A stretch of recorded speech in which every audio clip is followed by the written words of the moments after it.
Okay, here we go. It's a quick guide to playing and understanding League of Legends. I've got my wife here with me. Hi. She is going to try to keep me on track because I'm going to try to play a bit and explain some of the stuff going on in the game. And she'll probably ask some questions to fill in any blanks that I miss. Mostly because And I don't know what's happening. right, and if I don't miss anything, then she'll just sit there and look pretty. So here we go. This is the League of Legends main client screen. If you're a new player, nothing really to worry about too much here. It just has a bunch of stuff like upcoming events and stuff that's on sale in the store and blah blah blah. So League of Legends is free. I should mention, free to play. You can get started for free anyways. There's potential to spend lots of money, but you don't Like have Facebook to. games. Exactly, or mobile games or anything. So I'm going to jump in here and look at the profile. Um, just so I can talk a little bit about the champions, since champions are kind of the core of the game. So, League of Legends is a combat-focused game where you're trying to fight the enemy team and take down their base, and you use your champions to do that. The standard game is teams of five people on each team, and you have all these different champions to choose from. There's something like 120 of them now. You can see the grayed out ones are the ones that I don't own. I own most of them, but I feel kind of bad for anybody who's just kind of joining the game now because back when I started there was like 40 or 50 champions and now there's over 100. So it can be a lot to take in. But it's kind of nice because you only have so many free-to-play ones, so you don't have to buy. That is true. So it's an easy way to ease into the game, picking Right. out a champion. Yeah, you'll see every week they have 10 different free-to-play champions. You'll see that they're marked with these little exclamation points. So I don't know if I can actually do it like that. No, I was gonna try to filter so you can just see the 10 that are free to play. But so when you're starting the game out, you can just kind of jump in and get a taste for the game with those 10 free champions, and then eventually you can unlock champions later, either by spending money or by playing enough games. You earn this thing called IP influence points, which you can use to unlock champions. Although it can take a while to kind of farm up enough of it to do that. So the champions are kind of divided into these 6-ish roles. You have assassins, which are champions who are focused on just dealing high single target burst damage, generally speaking, or they're good at isolating and killing one enemy champion at a time. Similar to that is mages, who are similarly like high damage dealers, but they are more focused on doing AoE type damage, doing big area damage to like the whole enemy team. Fighters, they're considered kind of the mid-range guys. They have a fair amount of health and tankiness, but they also can deal a fair amount of damage, or a respectable amount of damage at least. So they're kind of focused on sticking to the enemy units and kind of brawling with them, as opposed to just doing quick in and out kind of skirmishes. Marksmen, also known as AD carries. These champions are the ones who they're the weakest in the early game, and they're the most powerful. Generally, the most powerful at the end of the game. That's why they're called carries, because in the early game you have to carry them, and then later on they can carry you if all goes well. That's adorable. And so yeah, they tend to all be ranged champions who are they're pretty squishy and pretty vulnerable if they get caught. But if the team's able to protect them and kind of block the enemy from getting to them, they can kind of just shred the entire enemy team from the back line. Then you have your supports, whose job it is to kind of support the team through shields and speed up things and crowd controlling the enemy team, and just kind of providing a number of different utility effects that help the team get the job done. Then you have your tanks, whose job it is mostly just to soak up damage. It's worth saying too that although they have these kind of pre-described roles, which generally fit the champions, almost just through the way the game's items work, like your items are your primary source of power for the game. So you can build almost any champion in any way, and they won't necessarily be good, but you can do it. So I mean, like some of these tanky champions, you can build the right items and make them really squishy but really strong damage dealers. Can I just point out something really weird? Yes. I thought maybe they'd have like one free champion of each. Yeah, they role, don't. But they don't have any of the tanks. Yeah. Yeah, they do it weird sometimes. I don't really know what their exact logic is. I'm sure they have some, but it also bears mentioning that like a lot of these champions fit into multiple kind of roles. So these aren't like the be all end all. Like some people consider, for instance, Yasuo to be more of an assassin than a fighter. And you want me to mention the skins, so I'll do that real quick. Champions, each champion has their base skin that you get when you buy the champion. You can for real money, you can buy these other skins that change the look. In some cases, they change like the voiceover and change like the effects and stuff too, so they can be pretty fun. Nothing game wise, just yeah, it's purely cosmetic, but fun in that way, anyways. This stuff you'll see, runes and masteries. These are stuff that you don't really need to worry about as a beginning player. It's kind of like if you've played World of Warcraft or similar games like that, or almost like any RPG-ish game in the last like 10 years, where you have these kind of talent trees where you can just kind of get these passive bonuses to your characters. Do they stay? How do you mean? Like from game to game? Mm-hmm. Yeah, they're like you actually end up kind of creating this kind of library of different ones that you can kind of save and customize depending on which champion you're playing in a given game. But like I was saying though, when you start the game out, you start at level 1, so you only have 1 point to invest in all these trees, so you don't really need to worry too much about it. It's not going to make a big difference in your overall play. And then runes are similar. These things you have to actually buy with the influence points, those things that you win from playing games. And these are just more kind of passive bonuses, like these give you more bonus health or bonus armor or bonus attack damage or whatever. But again, you don't actually unlock even the places to put these until later on in the game, so you don't need to worry about that. And then lastly is these things called summoner spells, which these are just kind of bonus spells that you get. They're kind of universal, like any champion can choose these spells in addition to their basic abilities that they have. And they just kind of provide different sorts of opportunities for playmaking for the most part. Like for instance, Ghost just gives you a big speed boost, so you can run away from the enemy or run towards them if you need to close the gap. Heal just kind of heals you and your nearest ally, so you can kind of trick the enemy into overextending or overcommitting into you, and then like heal, and then like, oh crap, you have more health than I thought, and then you kind of turn the fight against them, stuff like that. And also there's this option for item sets where you can actually, I don't actually use it myself, but you can kind of customize, you can set up, it's kind of complicated, but you can set up a item page in the game so that when you're actually playing the game, you'll kind of have like a pre-set up list of items that you can choose from for your character, so you don't have to, like if you know what items you want to build in this champion, like if you look at a guide or something, then you can use that to just have all those items easily at hand, so you know what you're looking for, as opposed to having to search through the items. But to be fair, the game does a pretty good job of giving you good recommended items for each champion, so you don't need to worry too much about that. Okay, so with that covered, you're gonna just hit the big play button up here.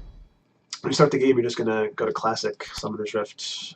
You want to go to Normal, Blind Pick. That's the way to start. That might be the only option you can actually pick when you start. And then just match me with teammates, and the game will match you up with people of equal skill, hopefully. You have to watch out when you're starting the game. A lot of players, they get up to high levels, they get bored, and they come back and they just feel like stomping some noobs. So it can be a little rough sometimes in the beginning if you just get matched up against people who have been playing this game for years, and but hopefully you won't have that problem. You'll just end up in a good situation where everyone is equally newbie, and everyone has a fair chance.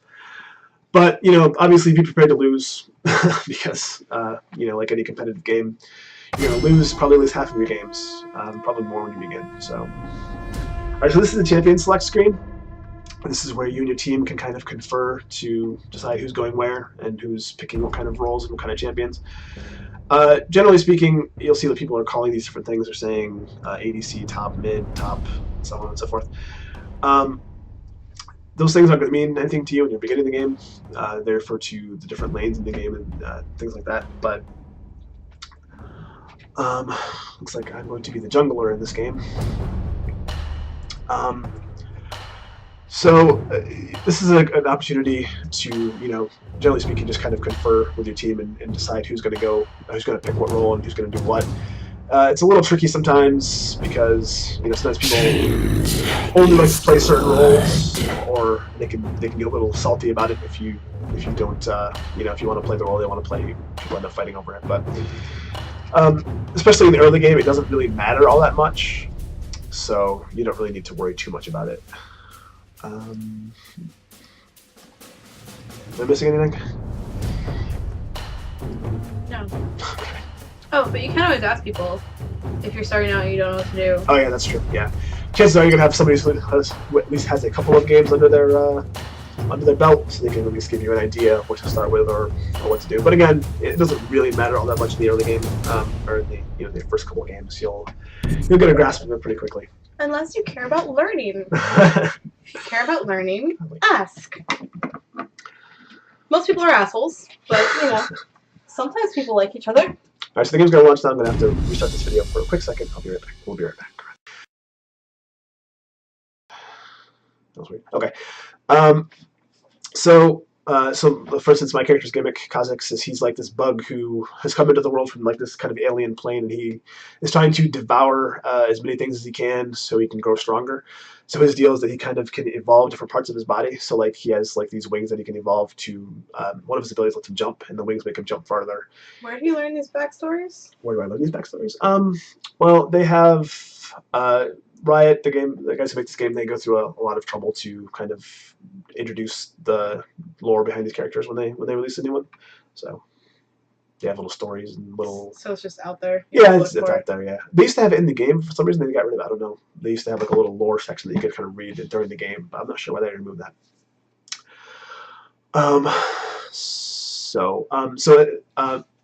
As I mentioned, I'm the jungler, which doesn't mean anything to you if you haven't seen how the game actually operates.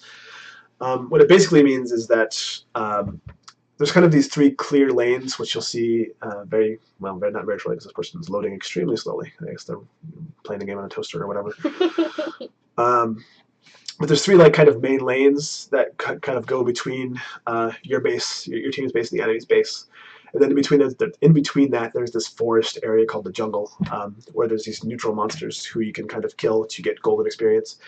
And you can also use that as a kind of place or way to ambush the enemy team by sneaking out of the jungle when they're not prepared for you. Couldn't you just say the jungle area is the jungle? What did I say? So the forest is jungle. But well, I mean, in the game it looks like a forest and then like a jungle. There's not like palm trees and like bananas and stuff around, you know. What? Excuse me. Let's see. I'm not sure what else I can cover without actually showing the game. So how about we talk about how jungles don't have banana trees? Don't they? Like, I don't know. I don't think you'd find banana trees in the Amazon or something. Not just hanging out. How about plantain trees? No? Okay. Well, anyways, jungle or forest, whatever you want. I mean, people call it the jungle, so we'll stick with that. All right, so we're at the this is the fountain area where this is the place where you can come back to and heal. After you die, you'll come back here. You'll respawn here, or you can just come back here if you need to heal. I'm going to jump in the store here and buy a couple items. I'm not going to cover that just yet, just because it's a little complicated for later. All right, we'll get into that later. So, like I said, I'm going to be the jungler, so that means I'm going to kind of go into this area here, this little foresty sort of zone. Meanwhile, there's these three lanes. So this is the Nexus. This is the primary objective of the game. And it's guarded by these towers and this thing called an inhibitor, which I'll cover a little bit later. And these lanes, as you can see, it kind of goes up here and then goes into enemy territory, up through the bases are mirror images of each other. And then, so the goal obviously is to destroy the enemy's Nexus without then destroying yours first. And then these three lanes lead up here. There's this short middle lane here, and then there's these side lanes that are a little bit longer. And then, like I said, here's the jungle where you can kind of sneak around. And there's going to be monsters who are going to spawn here very shortly. Before that, actually, though, you're going to see in about 15 seconds, minions are going to spawn. These little I don't know, little kind of midget guys will kind of flow out of the Nexus, and they move up the lanes, and they eventually kind of just clash in the middle. And the purpose of the minions will become apparent very shortly. But since the jungling part's going to start pretty soon, I'll talk about that. So in a couple seconds here, you're going to see the jungle monsters are going to spawn. I'm going to start trying to kill them. And that's how I'm going to get my experience and my gold, which was going to level me up and let me buy items for later on in the game.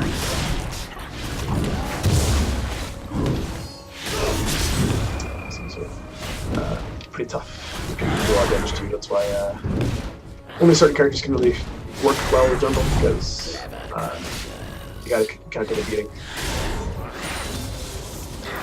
So could also point out how you were hiding in that brush. Oh yeah, sure. So there's these little brushes around all over the map. Not so much needed, but no, someone died already. The purpose of these is you can hide in them, and enemies can't see into them, but you can see out of them. So like you can see here, like this area is revealed, and this area is revealed. But if someone was standing right here, they wouldn't be able to see me, so I can jump on them and get the advantage or whatever. You can tell when you're in it or not based on you look faded when you're in it. Yep. Right. So while I'm killing this, I'm going to talk about the lanes here. So as you can see, these towers, these towers are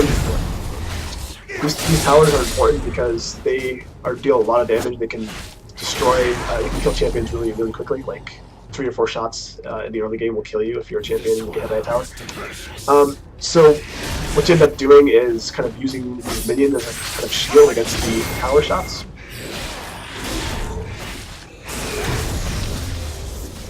The towers are going to hit the minions first. Yes, the towers will always prioritize minions over champions unless you attack an enemy champion under the tower, and then they'll turn to focus you. So, you know, you can, if you just walk up to a tower and try to kill it, you're going to just die instantly. Well, not instantly, but very quickly. But if you have the minions kind of blocking for you, then you'll have a lot better luck. You can actually put some damage on the tower without really getting yourself killed. It's also why if you stay closer to your own tower, you're a little safe from other champions attacking you. Right. Because if they attack you, they're going to start getting hit by the tower. Exactly.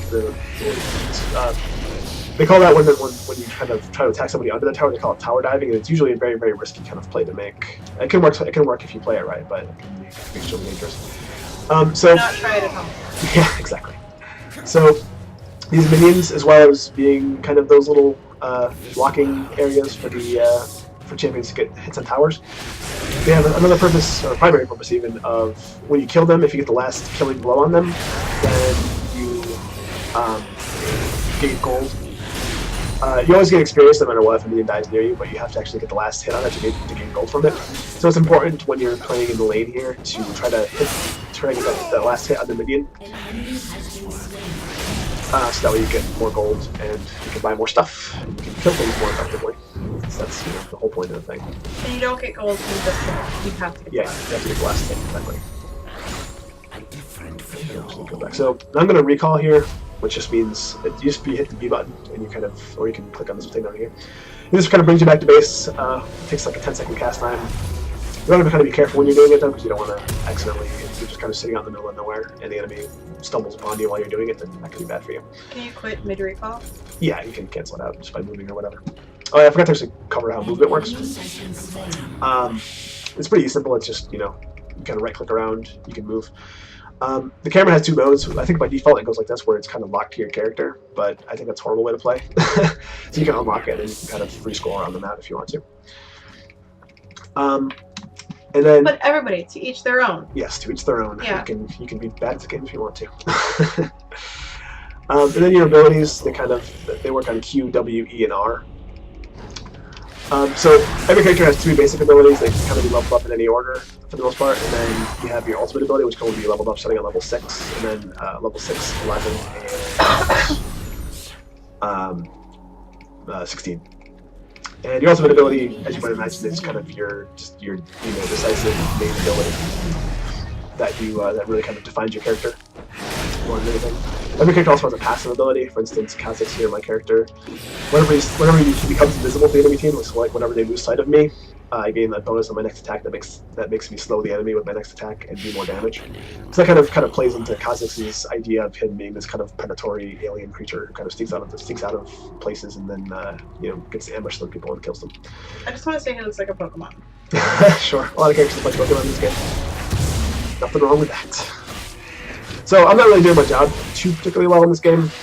Part of the jungler's job is they don't need to, but it helps the team a lot if you.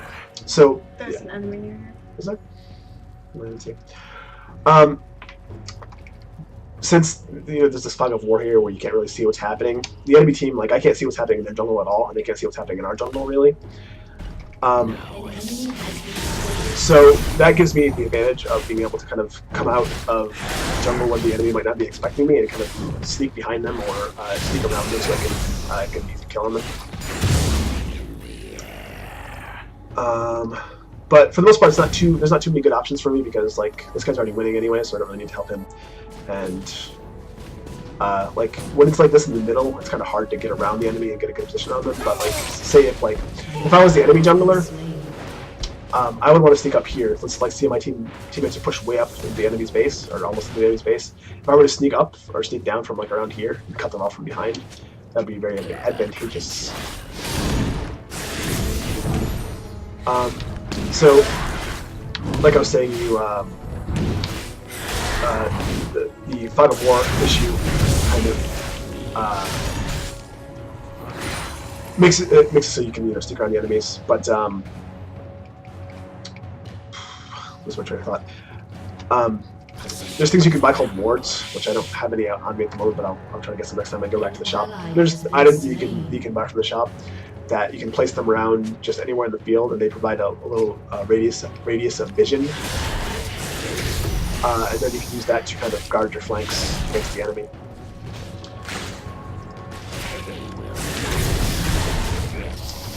What about the guys who look for the bonuses? Oh yeah, sure.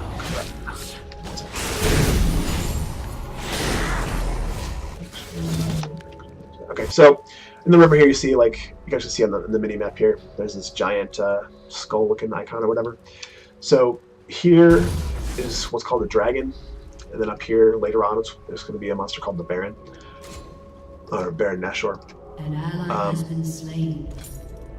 An enemy has been slain.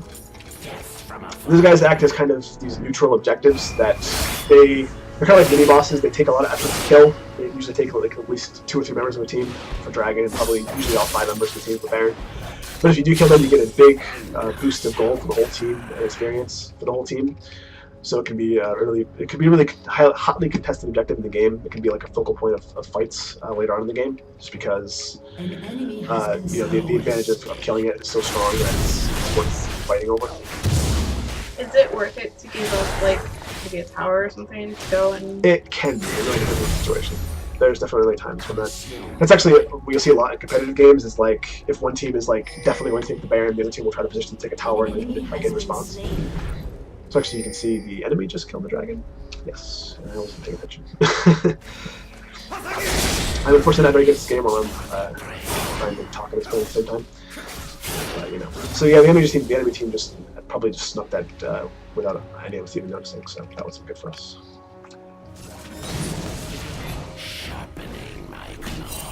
But it is good that you're bad while you're talking, because now you're not intimidating anybody into playing this game. That's true.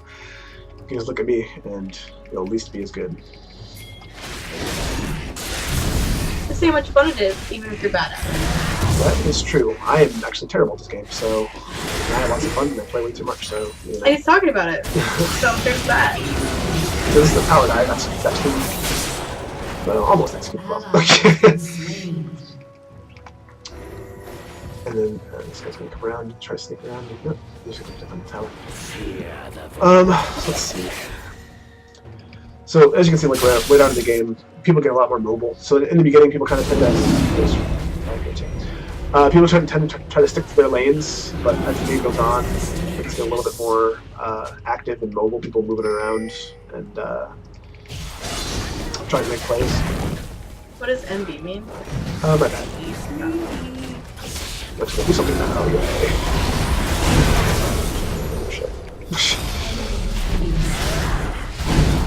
Shut down. I like him. Whoa.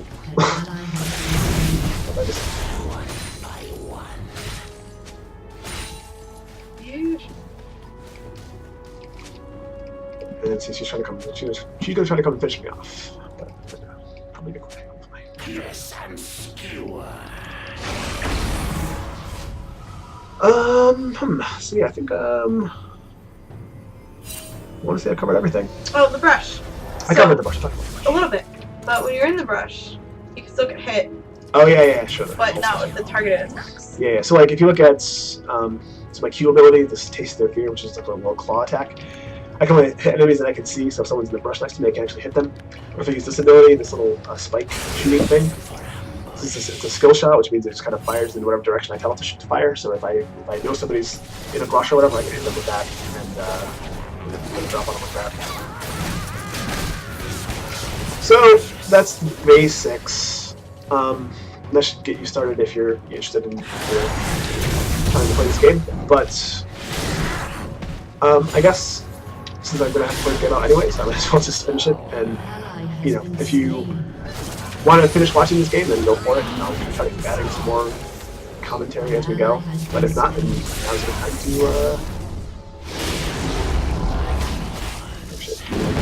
Now's a good time to.